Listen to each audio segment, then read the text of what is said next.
கொஞ்சம் எக்ஸைட் ஆயிட்டேன். அப்படியே பாத்துக்குவேன். அங்கிள், எனக்கு ரொம்ப ஆண்டி இந்த சந்தோஷத்தை நான் போய் ரொம்ப சந்தோஷமாவாங்க கூட இருந்தாங்க. சரிங்க தம்பி, அவரை எல்லாரையும் கூப்பிட்டுக்கிட்டு எங்க வீட்டுக்கு வந்துருங்க. எனக்கு உடம்பு நல்லா இருக்கு, எந்த பிரச்சனையும் இல்ல. நாளைக்குங்கண்ணா நாங்க எல்லாருமே சந்தோஷமா இருப்போம். அப்புறம் இளமதி எப்படி டீல் பண்றதுன்னு நான் பாத்துக்கிறேன். நீங்க எதை பத்தி இளமதி உங்க போன் அம்மாக்கு ஒரு போன் பண்ணிக்கிறேன். ஒரு நிமிஷம் ப்ளீஸ்.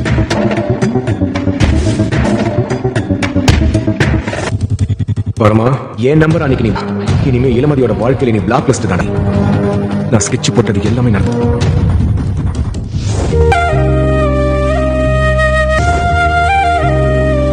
சொல்லுங்க. டிஸ்சார்ஜ் சம்மரி ரெடி பண்ணிடுவாங்கல்ல, அதை பே பண்ணிட்டு டிஸ்சார்ஜ் சம்மரி வாங்கிக்கலாம். பில் கட்டுறது இந்தாங்க. எல்லாமே விளக்கமா சொல்றேன்.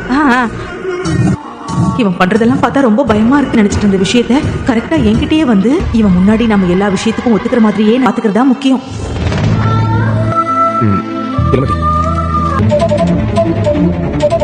பே பண்ணிட்டேன். நீங்க டிஸ்சார்ஜ் சம்மரி வாங்கிட்டு கிளம்பலாம்.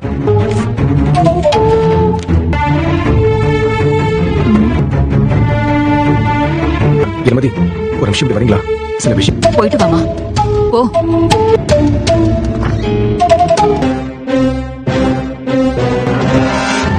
ஐயோ, தனியா கூட்டிட்டு போறானே. அதுக்காக கெஞ்சுவாங்கன்னு நினைச்சேன். ஆனா இவன் பில்ல கட்டி நிம்மதி என்கிட்ட சிக்கி சாகிறதும் அந்த ரிஷி பேசணும். நீங்க என்ன சொல்ல வரீங்கன்னு எனக்கு நல்லாவே புரியுது இளமதி. என்னோட அப்பா அம்மா மாதிரி உங்க குடும்பத்துல இருக்கிற கடமை. நீங்க எதுக்கும் கவலைப்படாதீங்க. ஃபேமிலியை நான் பாத்துக்கிறேன். கல்யாணத்துக்கு அப்புறம் அதெல்லாம் ரிஷி, நான் ஒரு போன் மோட்ல இருக்க போல.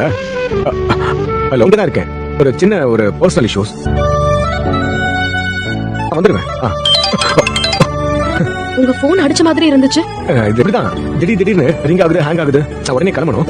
ஆன்ட்டியை வீட்டுல வந்து பாக்குறேன். விட்டு போயிடுங்க. ஓகே ரிஷி, கண்டிப்பா சொன்னா கண்டிப்பா புரிஞ்சுப்பாரு. எப்படியாவது ஆகணும். அம்மா ஒரு பக்கம் அடம் பிடிச்சாலும் எவ்வளவு சீக்கிரம் முடியுதோ அவ்வளவு சீக்கிரம் இல்ல. ரஞ்சிதம், ரஞ்சிதம், என்னாச்சு? அவங்க படலம் தாமா சொல்றாங்க. அம்மா என்ன கேட்க போறாங்கன்னு தெரியலையே. என்னம்மா திடீர்னு உடனே பரமா வலிக்கிற மாதிரி ஆயிடுச்சு. என்ன? ஆனா இல்லடா, அது ஹாஸ்பிடல் போய் பார்க்கலாம். எதா இருந்தாலும் என்ன செக் பண்ணிக்கலாம். வாமா. ஐயோ, ஃபுல் ஹெல்த் செக்அப் நான் பண்ணேன். எல்லாம் நார்மல் தான். எனக்கு ஒன்றும் பிரச்சனை இல்லை. இளமதி கிட்ட சொல்லிருப்பானோ? கலாமாட்ட சொன்ன இவ்வளவு பெரிய மரமா முதல் மரியாதை பண்றவங்களுக்கு தானே போடுவாங்க. என்ன பரம், அம்மாக்கு தானே கோயில முதல் மரியாதை கிடைச்சது. அப்புறமா அந்த பொண்ணு இளமதி கோயிலுக்கு விட்டு கொடுத்துட்டா. இதனால நம்பவே முடியலமா? எப்படிமா? அதெல்லாம் ஒரு பெரிய விஷயமா? அவ அங்க வந்துப்பமே இல்லடா. நானும் ஒத்துக்கிட்டேன். எனக்கு எனக்காக போட்ட பிச்சை மாதிரி ஆயிப்போச்சு பரமா. எனக்காகத்தான் விட்டு கொடுத்துருப்பா. என் மனசை புரிஞ்சுக்கிட்டு நான் வருத்தப்படுவேன்னு உண்மையிலேயே இளமதி என் மனசு அறிஞ்சுதான் நடந்துக்கிறேன். உள்ளவங்களுக்கு உதவி கேட்க மட்டும் தான் தெரியுது. சொல்லுங்கம்மா. வரும்போது யாரும் எதுவும் செய்ய மாட்டேங்கிறாங்க. நிச்சயம் கொஞ்சம் கவனமா தாண்டா இருக்கணும். புரியுது. சரி பரமா, எனக்கு அம்மாக்கு ஜூஸ் போடணும். முடிச்சிடலாமே. வா. இப்ப பரவாயில்ல லீலா. வந்ததும் உட்கார்ந்துட்டு இருக்கீங்க. உள்ள போய் ரெஸ்ட் எடுக்கலாம்ல. எடுக்கிறது மைனா, லீலா இப்போ பரவாயில்ல, சாப்பிடுங்க. ஆமா ஆமா, உடம்பு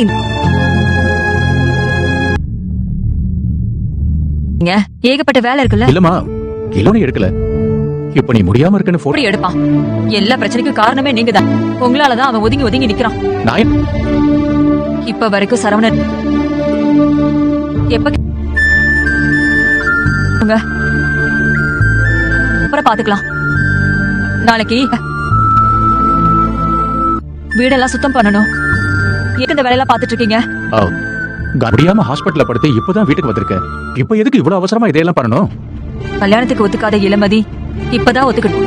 எனக்கு எல்லாமே உடனே நடந்து ஆகணும். எதையும் பேசாதீங்க. காந்திமதி, உனக்கு நான் கூட மாட ஒத்தாசையா. கொஞ்சம் அமைதியா இருக்கு. பார்த்தல உங்க அப்பா என்ன பேச்சு. நான் தான் கல்யாணத்துக்கு ஒத்துக்கிட்டேனே. அப்புறம் அவங்க இன்னைக்கு எனக்கு அவங்க வரதுல எந்த கொஞ்ச நேரம் போய் ரெஸ்ட் எடுக்கிறேன் ஆ? இருமா நான் போய் நான் போய் படுக்கிறேன் பார்த்து அப்பா என்னப்பா என்னப்பா எதுக்கு திடீர்னு இப்படி எல்லாம் பேசுறீங்க இல்லம்மா அப்பெல்லாம் செய்ய முடியாது கை உனக்கு பிடிச்ச விஷயத்தை என்னால செய்யவும் முடியல உடனே தடுக்கவும் முடியல வரக்கூடாது அதுக்காக தான் வருத்தம் ஆகக்கூடாது அவங்க நல்லபடியா இருக்கிறது தான்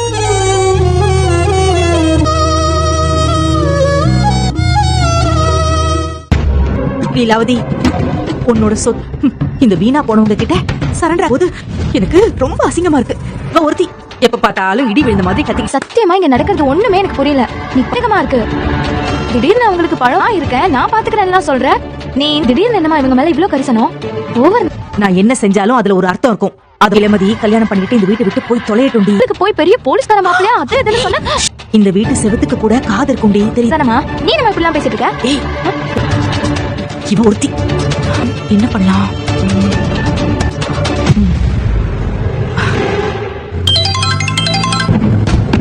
சொல்லுங்க சொல்லுங்க நாளைக்கு ஃபங்க்ஷனுக்கு நீங்க குடும்ப ஆமாமா ஆண்டி திடீர்னு அப்படி சொல்லுவாங்கன்னு அப்பா அம்மா கிட்ட சொல்லி எல்லா ஏற்பாடும் செஞ்சுட்டு தான் இருக்கேன் இங்க காந்திமதிக்கு உடம்பு முடியல அதனால ஓ வெரி குட் தேங்க்யூ எல்லாத்தையும் நல்லபடியா இருந்து முடிச்சு கொடுங்க நம்ம டீலிங் ஞாபகம் இருக்குல்ல நான் வைக்கிறேன் நான் ஒரு அர்ஜென்ட்டா ஒரு வேலைக்கு போயிட்டு இருக்கேன் ஐயோ ஐயோ ஐயோ ஐயோ ச்சே எனக்கு என்ன பண்றதுன்னு ஒண்ணுமே புரியலையே இருக்கான் எப்ப இவன் கிட்ட இருந்து நான் தப்பிக்க முடியாது இந்த கல்யாணத்தை முடிச்சு இவன் கிட்ட இருந்து தப்பிடாவதி உன் நிலைமையா இப்படி ஆகணும் ச்சே என்னாச்சு பரமன மாத்திரப்பழம் இருக்கிற வரை உனக்கு கொஞ்சம் கூட அறிவே இல்ல எனக்கு நெஞ்சு வலின்னு அவன்கிட்ட சொல்லி வச்சிருக்க அவனுக்கு சந்தேகம் ஓடி போனானுங்களே அந்த தடியனுங்க அவனுங்க கிட்ட அவனுங்க தான் அந்த கெமிக்கலை போய் தடவை நடந்தானுங்கன்னா உடனடியா என்கிட்ட சொல்லு அதை விட்டுட்டு அவனுங்க பாட்டுக்கு ஏதாவது பண்ணி சொல்லு மேல இருந்த ஃபைல்ல காசை வச்சதா என் கண்ணால நான் பார்த்தேன். நான் இளமதி கிட்ட ஆதாரத்தோட சொல்லிட்டு வந்தேன் இளமதி கூட இத்தனை நாள் பழகி ஃப்ரெண்டா இருந்தோம் அத்தனையும் இந்த ரிஷி பாய்க்கு எடுத்து விட்டான் இப்ப நீங்க சொல்ற மாதிரி நான் ரிஷிய கல்யாணம் என் வாழ்க்கை சூனியமாயிடும் போல இருக்கே பண்ணுவேன்